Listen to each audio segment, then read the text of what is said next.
Aside from Banjo-Kazooie, Mario Kart, Super Mario 64, Star Fox, Diddy Kong Racing, Perfect Dark, Super Smash Bros. One of my favorite games from my childhood was actually Diablo 2. I was introduced by a neighbor who lived next door. I believe it was regular Diablo 2, not Lord of Destruction, just the regular one. This was during a time when Diablo 2 was ruled by whirlwind barbarians and the Wind Force sold for $700 on eBay. Some of you may remember this time. I'll never forget connecting to Earthlink DSL, disconnecting my mother's phone call with my grandma. I'll never forget going on d2legit.com and begging my dad for $10 so that I could have an Enigma for myself. I'll never forget all the bad trades that I made, getting ripped off consistently, and all the cow games where I would run behind people simply to leech off experience. This was one of our first experiences with human interaction, for some of us at least. I was never really a social person in school. I never really had too many friends. I was always an outcast.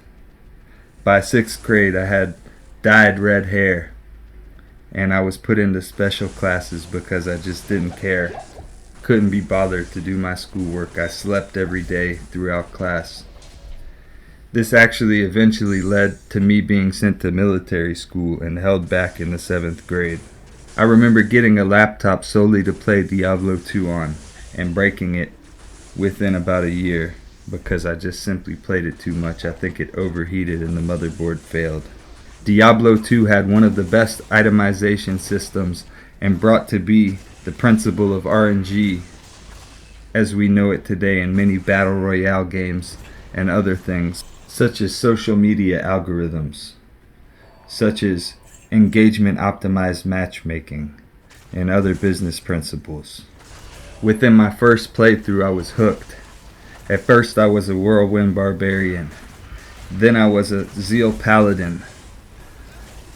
I remember the vampire gaze, the green skull. The aesthetic of it was just so satisfying for some reason.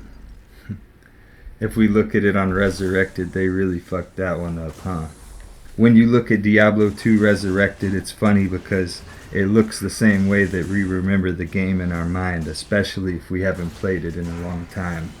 It's ironic that they call it Vicarious Visions because they actually did a very great job of recreating this game in a way that we remember it to be. I got the game before the Lord of Destruction patch was released. The expansion pack, might I add. This was back when video games were not live services and came out fully completed games. After that laptop died, so did my hobby, so did my habit. It would be about 15 years before I would play the game ever again. Crazy thing to think about. I purchased the PC in the summer of 2020 and did a playthrough as an Amazon Unpluggy. This was my second Amazon, but the first one that I soloed the whole game through. Back when I first played Diablo 2, the closest thing to YouTube videos were strategy guides and AOL chat rooms, and a very few internet forums, which I never really got into. I was too young to even know that they existed. Come mid to late 2021, knowing of Diablo 2 Resurrected, I was very hyped and very excited. When it launched, I was very happy to play it again. I was very disappointed in the lack of support that it received from Blizzard, from Activision, in terms of finances for their servers, but I continued to play. At first, initially, I gave up on making characters on Battle.net because I thought that I would never truly get to experience the game in a 2021 fashion. I began hero editing, messing around with different builds, testing out things that I never had the opportunity to try before. I only had the laptop for 1 year, and prior to that I was confined to using my dad's PC in the basement whenever he wasn't using it to play online chess, which my mom would complain incessantly about. This is long before real life would be imagined. This was long before my parents would divorce. This was long before I would be sent to military school. Some might call this the simpler times. And it was. But there was always problems, and there always will be. It's just a matter of how you deal with them. And this just so happened to be my escape. Enter 2022. New patches and new support for the game coming. Hopefully many more to come. Hopefully this is more than just nostalgia bait. Hopefully this is more than just a one-off. Hopefully Diablo 4 takes more from Diablo 2 than it does from Diablo 3.